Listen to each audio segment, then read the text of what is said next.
Before we get into today's story, if you're new here, welcome to Velvet Confessions. Hit that subscribe button so you never miss a story, and drop a comment below telling us what city cheetah you're watching from. We have viewers from Vancouver and between, and we love knowing you're out there. Now, today's story. She left on a Tuesday, which is the most ordinary day of the week. Not a Friday, when things fall apart dramatically. Not a Sunday, when you've had the whole weekend to build up to it. A Tuesday. She packed one bag, set her keys on the counter next to the half-finished pot of coffee, and walked out of the house on Rideau like she was going to pick up groceries. That was 5 years ago. And Owen Calloway had told himself every day since that he had made his peace with it. He hadn't. Owen Calloway was 37 when Diana left him, and 42 when he walked into Maison Laurent on a Wednesday evening in November for a client dinner he hadn't particularly wanted to attend. Maison Laurent was the kind of Ottawa restaurant where the lighting was warm enough to make everyone look slightly better than they were, where the wine list was 12 pages long, and where the tables were spaced far enough apart that you could pretend you weren't overhearing the conversation next to you, even when you absolutely were. Owen was a partner at Calloway Meridian, the infrastructure consulting firm his father had built, and that Owen had spent 15 years turning into something his father wouldn't have recognized. Leaner, more international, less sentimental. He was good at the work. He was better at the work than he was at most things, which was something he had come to understand only after Diana left, and he had nothing else to fill the hours. He arrived at Maison Laurent 12 minutes early, which was his habit. He preferred to be seated when clients arrived. It gave him somewhere to put his hands. The matron led him past the bar, past a long table of what appeared to be a retirement celebration, past a couple, who were clearly on a first date and not sure how it was going, and then around a partial dividing wall of frosted glass and dark wood. And that was when Owen stopped walking. Not gradually. Not the way you slow down when you notice something unexpected. He stopped completely, like something in him had thrown a switch. At a table near the window in the warm amber light of Maison Laurent, on a Wednesday evening in November, sat Diana. And across from her, two boys, identical, dark-haired. Somewhere around 4 years old, Owen would have guessed, if he'd been capable of guessing anything at that particular moment. They both had his jawline. The maitre continued walking for 3 steps before he realized Owen wasn't beside him anymore. He turned back with the patient expression of a man who had seen many things in a restaurant and learned to take them all in stride. Owen said quietly, "1 moment, please." His name had been Owen Calloway since birth, though the Calloway part had started to feel heavier in his 30s, when the company grew into something that put his name on buildings and proposals, and the kind of press coverage that made his mother clip articles. He had grown up in the glebe, gone to Carleton, done his master's at McGill, come back to Ottawa because his father was getting older and the firm needed someone who knew what it was doing. He had not particularly planned on falling in love. It had happened the way most things happened to Owen while he was paying attention to something else. Diana Ford had been 32 when they met at a conservation fundraiser, on a boat, on the Ottawa River. She had been standing at the railing looking at the lights on the Gatineau side, and Owen had stood next to her, mostly because the other option was going back inside to talk to a deputy minister he had already talked to twice that evening. She had a glass of wine she wasn't drinking, and she turned to look at him when he arrived at the railing and said, without preamble, "Do you think they planned it this way? Or do you think they just got lucky with the view?" He had said he thought they got lucky. She had said she thought luck was mostly just preparation, showing up at the right time. He had thought about that, for 3 days afterward, in a small ceremony in the Gatineau Hills. His mother, Rosalind, had not been pleased about the size of the wedding. She had not been pleased about Diana in general. Rosalind Calloway had a particular image of the woman she wanted for her son, someone from the right family, the right circles, someone whose ambitions would complement rather than complicate. Diana was a hydrologist with the federal government who had opinions about everything and softened none of them for anyone, including Rosalind. The marriage lasted 4 years. The last year of it, Owen would later understand, was mostly salvage work. Two people trying to hold together. Something that his mother had been systematically loosening. Not dramatically, not in any one gesture that could be pointed to as the breaking point. Rosalind had a gift for subtlety, a comment here, a question there, a way of saying, "I just want what's best for Owen," that translated, over time, into Diana believing that she would never be enough, and Owen, who had always found it easier to focus on work than on the slow erosion happening in his own home, had not noticed until it was too late. The last conversation before Diana left was not a fight. That had surprised him. He had expected a fight. Instead, she had sat across from him at the kitchen table on a Monday night. The day before, she actually left and told him, very calmly, that she had tried, and that she was tired, and that she needed to go. He had said, "Can we talk about this?" She had said, "We're talking about it right now." He had not known what to say after that. He had always been better with proposals and site assessments and structural analyses than with the kind of conversation that didn't have a clear framework. By the time he'd found the words, Diana had already stood up. What he didn't know, what he would not know, until a Wednesday evening at Maison Laurent 5 years later, was that she had been 8 weeks pregnant when she left. The maitre d' found Owen a discreet position at a table around the corner from Diana's, which solved the problem of the client dinner without solving anything else. Owen sat through the meal, a 2-hour conversation about a transit corridor project in the National Capital Region, and said all the right things and asked all the right questions and smiled at all the right moments, and he remembered approximately none of it afterward. What he remembered was what he'd seen through the gap in the frosted glass divider. The two boys were eating pasta. One of them had got sauce on his sleeve and was examining it with the scientific interest of someone who had made an unexpected discovery. The other one was telling Diana something with great seriousness, punctuating every few words, with a tap of his fork on the edge of his plate. Diana was listening with her full attention the way she always had. Not the polite, half-listening Owen had seen from his mother and from most people in rooms like this, but the real kind where you actually stop doing everything else. She looked tired. She also looked like herself in a way that surprised him, or maybe he'd spent 5 years constructing a version of the memory that had flattened her out, and now the real thing was more dimensional than he'd prepared for. After the clients left, Owen sat alone with the remainder of his wine and a decision to make. He made it. He waited until he saw Diana and the boys moving toward the exit, getting their coats. The smaller of the two, he appeared to be the smaller, by maybe half an inch, immediately beginning to negotiate about whether he needed to put on his hat.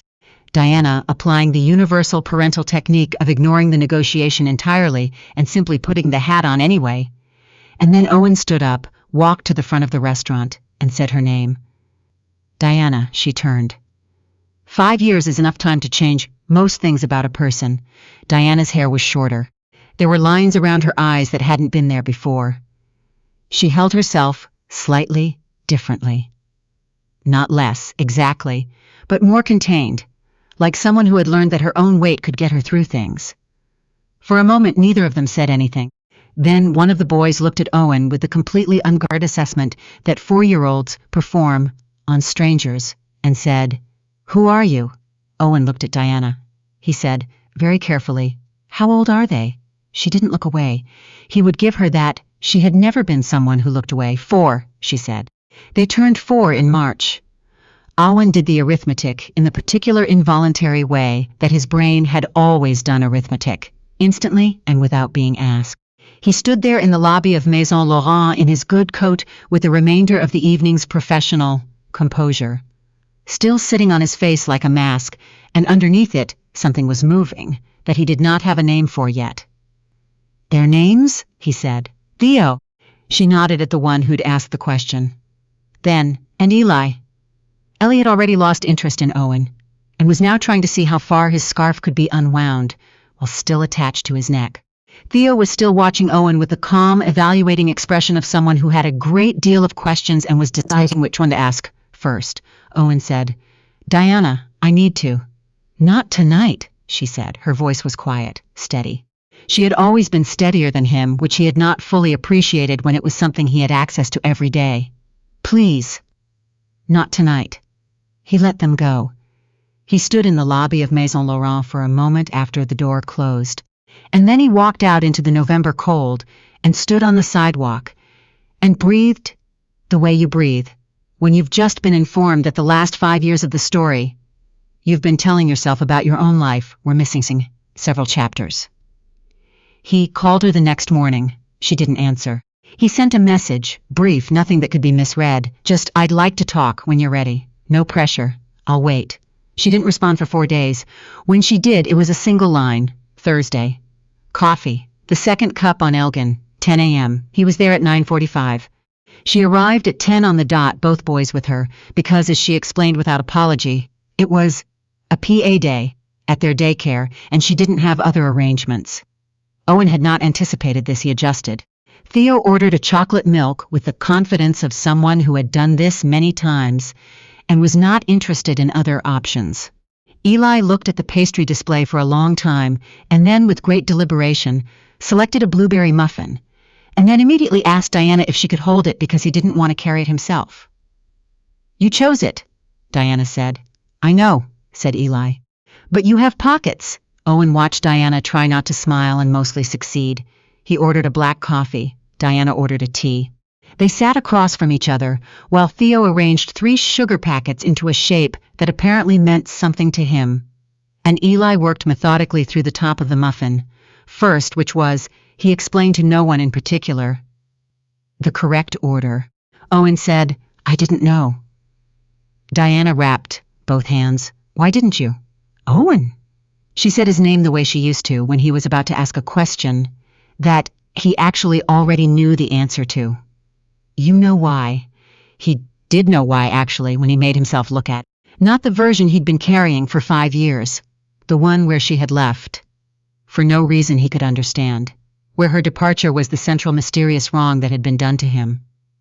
The other version. The accurate one.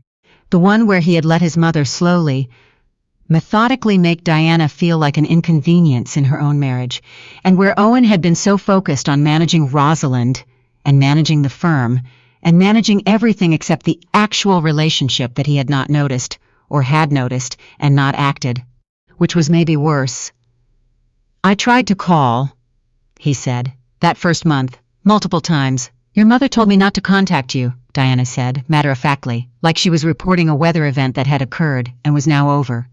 "She said you'd moved on. She was very convincing." He looked at her. "She called you. Twice." The specific sensation that moved through Owen then was not something he would describe to anyone for a long time. It sat somewhere between grief and fury and a particular cold clarity that felt like the moment a structural problem reveals itself in a blueprint, the thing that had been wrong the whole time, now visible, now unmistakable. "Diana," he said, "I need you to know." "I know," she said again, not unkindly. "I've known for a while, Owen. Probably longer than I wanted to admit." She looked out the window at Elgin Street for a moment. "That's not the issue anymore." "Then what is?" She turned back to look at him. "The issue is that I spent 4 years being made a guest in my own marriage.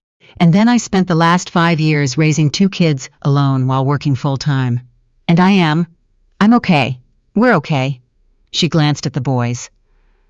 Theo had now incorporated a 4th sugar packet. Eli had moved on to the interior of the muffin and appeared deeply satisfied with the architectural decision. "But I need more than sorry. Sorry isn't. It doesn't actually do anything. For the Tuesday I had to call in late, because Eli had an ear infection, and my shift didn't start until noon, or the February when the furnace went, and I was doing the math at 2 in the morning. Sorry doesn't retroactively help with any of that." "I know it doesn't," Owen said. "I'm not offering sorry. I don't know what I'm offering yet. But I'd like the chance to figure it out, if you're willing." Diana studied him for a moment. Then Theo looked up from his sugar packet architecture and said with the brisk practicality of someone moving a meeting forward, "Are you going to be around now?" Owen looked at him. "I'd like to be," Owen said. "If that's okay with you." Theo considered this with the seriousness it apparently deserved. Then he went back to his sugar packets. "Eli, without looking up from the muffin. He seems okay. Diana pressed her lips together.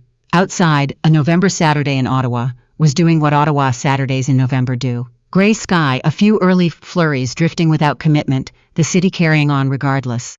Owen sat with his black coffee and looked across the table at two children who had his jawline and their mother's steadiness, and felt the specific weight of 5 years of wrong assumptions lifting off one side of the scale, and something else. Something he didn't have the word for yet, beginning to settle on the other. He did not ask to be fast-tracked back into their lives. He understood without being told that this was not something to be managed or strategized. He had spent 15 years applying precision to large, complicated problems, and he was good at it. But he was beginning to understand that the thing he was worst at was the thing that mattered most here, staying present without an agenda. He started small. He showed up when he said he would. Theo and Eli's daycare had a Friday pickup slot that Diana sometimes couldn't make because of field work. And Owen started taking that one. The first time Theo walked out of the building, saw Owen standing by the gate and said in a tone that suggested he was confirming a scheduling detail, "Diana said you'd be here." "That's right," Owen said. "Okay," said Theo, and walked to the car. Eli came out 30 seconds later, stopped when he saw Owen, and then said, "Did you bring snacks?" Owen had not brought snacks. He brought snacks every time after that. Eli's preference was for those small cheese and cracker combinations that came in the plastic trays, which he referred to simply as the tray, as in, "Did you get the tray?" Owen began keeping a box of them in his car. This was not a strategic decision. It was just a thing that happened. On a Saturday in December, Diana asked if he could watch them for a few hours while she had a work meeting she couldn't reschedule. He said yes. He arrived at her apartment in Centertown and she gave him a list. Nap time for Eli if he got overtired. He would insist he wasn't tired. Ignore this. Theo's preferred blanket was on the second shelf of the hall closet. There was food in the fridge. Here was her number. She'd be back by 4. She was back at 3:15. She stood in the doorway of the living room and found Owen on the floor with both boys, engaged in what appeared to be a complex negotiation involving approximately 40 wooden blocks, 2 couch cushions, and an upturned laundry basket that had been designated. Through a process Owen had lost track of as the official headquarters of something. Eli said, without looking up, "We're building the downtown." "I see that," Diana said. "Owen is doing the parking garage," Theo said. He pointed at Owen's section of the construction, which was 3 blocks stacked in a column. "It's not very realistic. I'm working within the constraints of the available materials," Owen said. Diana leaned against the doorframe. She didn't say anything for a moment. Owen looked up. There was something in her face, not soft, exactly, more like a wall that had stopped actively resisting the thing it was hold in back. He had seen that expression once before, standing at the railing of a boat on the Ottawa River looking at the lights on the Gatineau side. He looked back at the parking garage. "I think it needs a second level," Eli said seriously. "Architecturally speaking, yes," Owen agreed. "Let's see what we have." The conversation with Rosalind happened in January in the sitting room of the Rockcliffe house, where Owen had grown up, over tea that neither of them touched. Owen had spent a long time deciding how to approach it. He had decided the only way was directly. He told his mother what Diana had told him. He told her he knew about the calls. He told her that he was not interested in a version of events in which her intentions had been good, because the effect of her actions had been 5 years of his sons growing up without knowing he existed. Rosalind said, as he had expected, "I was trying to protect you." Owen said, "From what?" She said, "From someone who was always going to." "Stop," he said. He said it quietly. He had her gift for quietness, it turned out, when he needed it. "I need you to understand something. I'm going to be in Theo and Eli's lives. That is not negotiable, and it doesn't require your approval. What does require a decision from you is whether you want to be in their lives as well, because I will not bring them into a situation where they are made to feel like an inconvenience." "That's not a threat. It's just information." Rosalind was quiet for a long time. Outside, the January light fell flat and white across the garden. "They have your forehead," she said finally quietly. "Yes," Owen said. She was quiet again then. "I'll need time." Take the time, he said. But understand that the time isn't unlimited. He drove home through the January streets, with the windows down slightly, because he needed the cold air, and he felt, not relieved exactly, but like something that had been at an angle for a very long time, had finally been adjusted back to level. He and Diana did not get back together in January or February. The boy's 5th birthday came in March. A birthday party at an indoor play space in the glebe, with 13 other children, and a level of organized chaos that Owen navigated with the specific focus of someone determined to be useful. And Owen was there, on Diana's side of the room, helping to manage the cake logistics and referee a dispute over who got the piece with the most frosting. Theo. On the grounds that Eli had already eaten a cupcake during the free play portion, which was ruled legitimate by Diana on review of the evidence. Afterward, when the other children had gone, and Theo and Eli were crashed out in the car, Diana and Owen stood in the parking lot of the play space in the cold March air while the party venue started turning off their lights inside. "How are you doing?" Diana said. "Good," Owen said. He considered. "Better," she nodded. "Diana," he said. "I know I can't. I know the last 5 years happened. I know there's not a version of this where I get credit for the time I wasn't here. I don't want that." He turned his coat collar up against the wind. "But I would like, if it's ever something you want, I would like to try again. Not the way it was before, a different way. I'm aware that's a significant ask." Diana looked at the car, where Theo was just visible through the window, already asleep against the car seat in the particular collapsed way of a child who has given everything they had. "It's a significant ask," she said. "I know. I need more time," she said. "I know that too." She looked at him. "You're better at waiting than I expected." "I've had practice," he said. The last 5 years were practice. Something shifted in her expression, just slightly, just around the edges of it. "Go home, Owen," she said, not unkindly. He went home. It was April when Eli, during a pickup, handed Owen a drawing he had made at daycare. It was a drawing of 4 figures, 1 tall, 1 medium, and 2 small. The tall one had a triangle shape for a business coat. The medium one had long lines for hair. The 2 small ones were holding hands. Underneath it, in the large, careful letters of a child who was newly learning to write, Eli had written, "Our family." Owen sat with that drawing in the parking lot of the daycare for a little longer than was probably necessary. He put it in the inside pocket of his coat, where it stayed for the rest of the day through 2 meetings, and a site call, and a dinner at his kitchen table alone, until he got home and put it on the refrigerator with a magnet where it remained. That evening his phone lit up. "Diana," he picked up. She said, "Eli told me about the drawing." "Yes," Owen said. A pause. "He was very pleased with the coat," she said. "It's a good coat," Owen said. Another pause. "Longer. There's a farmer's market on Bank Street on Saturday mornings," Diana said. "The boys like the guy who does the maple syrup samples. They would probably let you come along if you wanted." Owen looked at the drawing on his refrigerator. The 4 figures, the careful letters, the misspelled word that meant everything. "I'll be there at 8, he said. She said, 8:30. They're slow in the mornings." 8:30, he said. After she hung up, Owen sat for a while in his kitchen in the Ottawa spring quiet. The particular kind of quiet that isn't empty but full, the kind that means the apartment around you is simply breathing. And he understood that the ground was done shifting, that the 5 years he'd spent building a life around a wrong story about himself were behind him now, and that what was ahead of him was not a dramatic reversal or a grand recovered moment, but something quieter and more durable. A Saturday morning, a farmer's market, on Bank Street, 2 boys who would want maple syrup samples, and the woman who had always deserved better than what he had given her, and who had, in the remarkable way of people who are genuinely strong, left enough room for him to try again. He went to bed with the light on in the kitchen, which he hadn't done in 5 years. Some habits, it turns out, are just waiting for the right reason to come back.